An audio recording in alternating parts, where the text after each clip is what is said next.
Hi, I'm Tyrrell of Uncommon Knowledge, and welcome to how to turn vague therapy goals into actionable steps, changing "I just want to feel better" into a concrete outcome.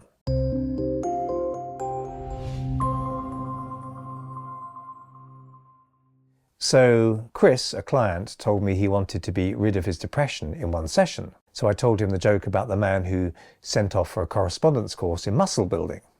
And when he received the manual, he wrote back to the muscle merchants saying, "Thank you, I have your muscle building manual. Now, can you please send the muscles?" I didn't need to labor the point. Chris understood there was work to be done, and he wasn't just a passive recipient of my therapy. He had to engage in the therapy. Anything worth doing, including getting over any mental health issue, needs to be done in steps. People often run into trouble when they assume that they can do or have something, success, a wonderful relationship, a world-enhancing book, but don't plan the steps that will lead to such accomplishments. They sort of hope that things will just fall into their laps. And people aren't entirely to blame for this idea that they should just have something or get something, or there isn't going to be work involved. You know, our sort of media-driven age perhaps subliminally encourage the wishbone where a backbone should be attitude to life, which shows in perhaps reality TV and so forth, promoting the idea that success is simply a matter of right time and right place. Of course, some people do put in the necessary steps and spend 20 years becoming an overnight success that amazes everybody. But our clients can have problems if they approach therapy in this all or nothing manner.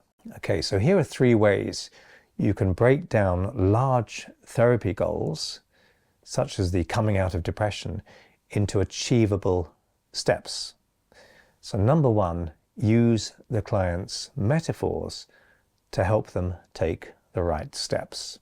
Many therapists and counselors have asked where I get my metaphors from that I use. While sources like classic teaching tales are helpful, oftentimes we need to only listen to and feedback the metaphors our clients themselves construct. So if a client tells you they have gone to pieces, you might say, okay, well, of course, it takes time to reassemble anything that's fallen apart. So which pieces of your life would you like to put back together first? And how are we going to do that? So it's taking the metaphor and it's transferring it, transposing it to actionable steps. If a client tells you they feel like they're trapped in a prison, you might ask, okay, so I wonder what day release is going to feel like as a prelude to getting free for good.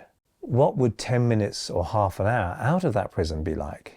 You know, if you could get out of that prison for 10 minutes right now, what would it feel like? What would you be doing differently? And so forth. I had a conversation very similar to this recently with a woman who told me that if she had just a few moments of freedom, she'd sit in her garden and just enjoy her flowers again. I suggested it would only be for half an hour, and we talked like this for a while. The following week, she came back and told me she'd enjoyed some day release, as she put it, so she picked up my metaphor and had indeed sat enjoying her flowers in the garden for half an hour and felt more at ease, and actually during that time, not depressed.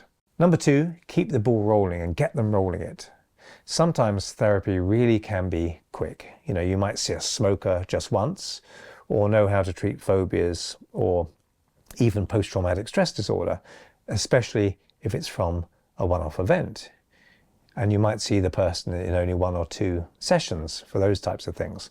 But when someone needs help with improving their whole approach to life, they may need many more sessions.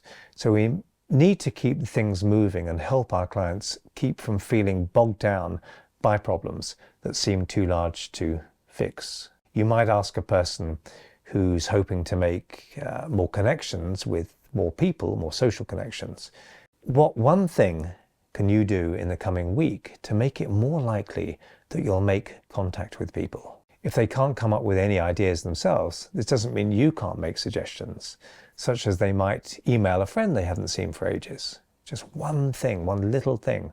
But the more ideas they can generate themselves, the better. If they do just one thing each week to make things better, that in itself is no small thing. Number 3, get them to create a life manual. It's often said that life doesn't come with instructions, but actually it does. Our instructions come from our environment, the family and society in which we find ourselves. Any books we read or movies we watch, schools we attend, and even subcultures that we inhabit. They're all instructional.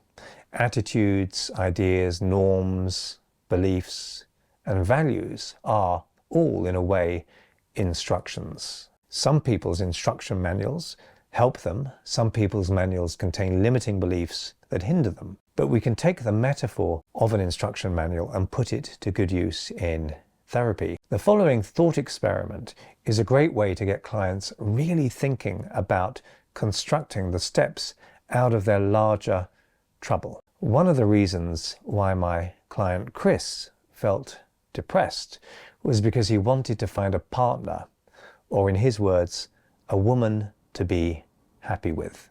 I asked him how he was going to do that, and he said, "I'm just hoping and trusting it will happen one day." So I suggested that we imagine writing an instruction manual for young men who want to meet women to be happy with. And I asked him where we'd need to start. Okay, if he was to teach someone or to write an instruction manual, where would he start? "I guess we'd need to define happy," he said. "So how would you do that?" I asked him. "Well, let's see. I think it's a sense of feeling relaxed, feeling compatible with the other person." And I said to him, that was a good start. I said, and what sort of practical steps would we need to put in the manual to help a guy meet the kind of woman he could feel compatible with? And Chris looked really blank for a few moments and couldn't really think of anything at first. And then eventually he said, well, you could meet more people if you accepted more social invitations. And in fact, if you made more social invitations, you would meet more people in non-romantic contexts as well. So that would be another sort of benefit.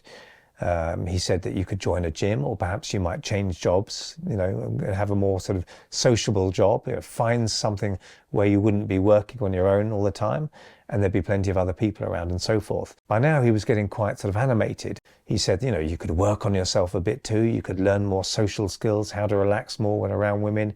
You could improve your personal grooming. That could have an effect, and so forth. So I had my notebook out when he was talking, and I was busy writing everything down that he was saying.